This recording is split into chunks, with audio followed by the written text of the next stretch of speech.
On this video, we're going to review and install this universal sliding rail for a closet. Stay tuned for the whole video.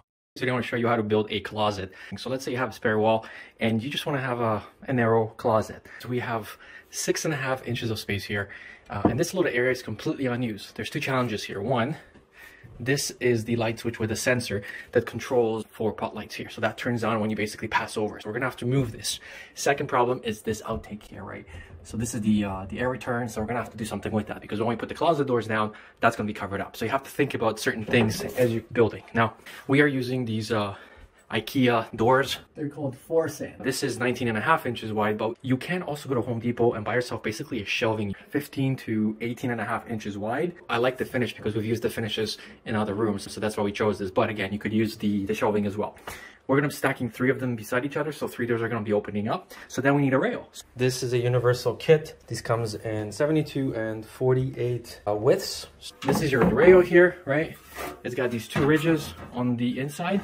So once you hang your rail this way, you're gonna take your door, which is gonna be screwed on the inside, and you're gonna hang it on the rail. 1 door on one rail and then 2 doors on the other rail. That way one's kind of sliding in behind and then the other 2 can move between each other. And this is the guide that they provided you with.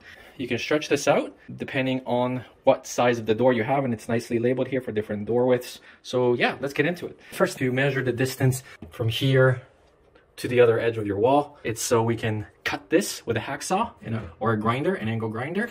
Once you have that cut to size, then you need to go and mount your 2x4. So we're gonna go and attach that there. Then we're gonna put a 2x4 across there.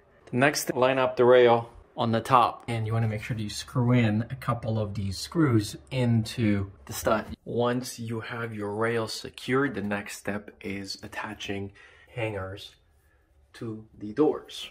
There's a number 1 and number 2. Make sure that you take 2 and 2 and you put them on one at the door, and then you put the 1 and 1 on the other panel. These have a different offset, so if you put 1 and 2 together, you're gonna have a little bit of an angle on your door, so you don't want to do that. So just make sure that you get the 2s with the 2s and 1s with the 1s. When you attach this to your panel, you want to make a mark 2.5 inches from the edge to the center of the slider. It doesn't have to be super perfect, but do the best you can. Now you make 2 pilot holes, and then once that's in, you take the provided screws and then you screw them in. Use a screwdriver to drive these in. This wheel here gives you a little bit of slack in terms of height, right? So that way you can have a lower gap at the very bottom of the floor as you slide it. So each one is controlled separately. So that's a pretty smart little thing that they created. But always start off with this extend it out all the way and then pull it down as you need to. So when you hang the door, you want to put it in on an angle, slant in about 15 to 20 degrees. Press these up on the inside of the sliding rail, and then so once you get them in, just make sure that the wheels are actually in on the track, and then just push it along the way to make sure that the distance on the bottom is equal and you're happy with. If it's not, then you can go and simply turn these plastic wheels one or the other, and then that's going to lift it up about 1/4 inch or lower it 1/4 inch. The reason you want to have these 2.5 inches away from the edge is because most doors have a solid piece of wood that's about 2 inches from the edge. If you put them in closer in, you basically have a hollow inside on most of doors, unless you're using solid doors. But then these probably wouldn't be great for solid doors because they weigh a ton. So this is why it's very important that you go 2.5 inches from the edge to the inside of your wheel slide. And now you just test this to make sure that it's sliding. And you can see that one is behind the other. Now, when you're setting the guide at the bottom, right, you want to make sure that it goes through here, all the way through. You don't want this door to be touching the floor. Now, if you're using more than 2 panels, you definitely are going to need to get another one of these for sure. This will handle up to 3 doors, but you need to make sure that you have one of these here and then the other one where the other door overlaps. So in our case, we are going to be building out a wall from here to here. So we want to have this about here, and this is going to be overlap 1 inch, right? So you don't have any gaps here. So we're going to go and just kind of do that. There you go. So now you can see that we have a little bit of a gap, but because we have an overlap, it still looks pretty good. once your doors are working correctly, you can go and install these. These are handles they provided you with. So you are going to need to go pre-drill a hole here, right? And then you basically just insert it in. Now you can opt to have different handles. They are pretty fancy looking and they're very inexpensive. So just about 6 inches by 2 inches. And the hole that you're going to need to cut is 1/3 by 4 3/4, probably more, 4 7/8. There's a hole there and there. So when you insert this and it's a hot solid door, you're going to go and take this in so they stay in. Now for our purposes, these doors have a solid core up to about here. It's about 1.5 to 2 inches. So for us, all we really need to do is take a knife and then just cut this in. And because of how thin these panels are, including these doors as well, these doors, same thing, right? They only have a solid core right here and right there. The rest is hollow usually, unless you get the very expensive solid doors. And most homes don't have solid doors, except for the entrance doors. Anyway, so that's what you're gonna do. So now when we cut this hollow door out, we're gonna glue this. So we're gonna put just a basic PL3X or PL8X adhesive, and we're gonna stick it against it.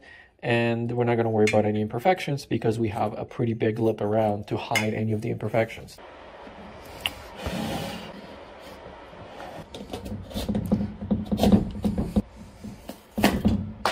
There we go. So this is what a hollow door looks like. So we gotta clear all this paper. So, and straight. We get this in straight. Press it tight and then clear the glue. And let's see if it works. Oh my gosh, so much better.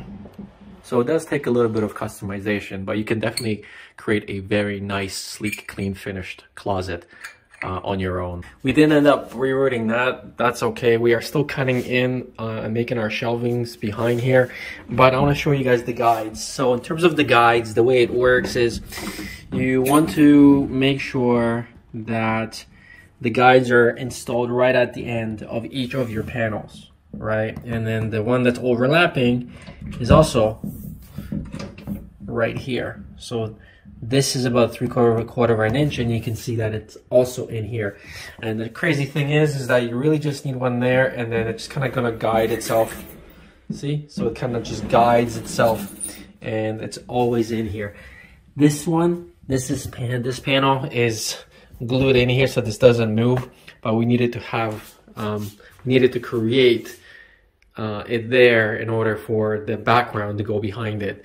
So yeah, in your case, if you only have 2 doors, you may be not needing to do that, but we needed to do that. So there you go, see? And then this would reveal this specific shelving unit. Oh, and one more thing. I added an MDF at the very top to hide the universal rail, right? So that kind of finishes the look. Just a lot of measuring, but anybody can do this. So I wish you luck on your project. Thanks for watching, and I will see you guys on the next one.